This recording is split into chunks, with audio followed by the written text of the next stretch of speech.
Here in Western Illinois, the winters can be harsh, cold, and windy, but I want to make sure that my chicken coop is prepared. One of my favorite ways to prepare the coop is by adding these old feed bags to the walls. This is going to add insulation, and I already had all of these feed bags that I've been saving up anyway.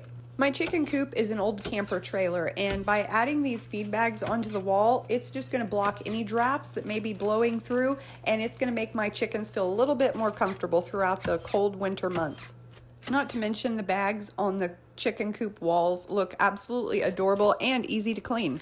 While I'm winterizing the chicken coop for winter, it's a great time for me to clean out the nesting buckets because I use 5-gallon buckets for my nesting boxes, and I also add in some fresh nesting pads just to make sure everything is clean going into winter. The buckets are great for nesting boxes because they are easy to clean and they're just a great DIY project. Next, I like to add a layer of First Saturday lime on the floor of the coop, and then I will go ahead and start adding my wood chips.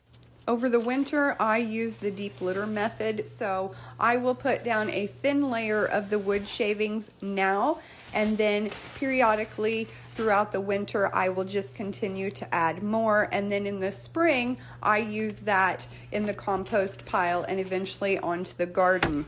So those are a few of the things that I do in my chicken coop to prepare for winter. The bags on the wall, I would say, is my absolute favorite to do because number one, they look cute. Number two, it's added insulation to help keep the chickens warmer.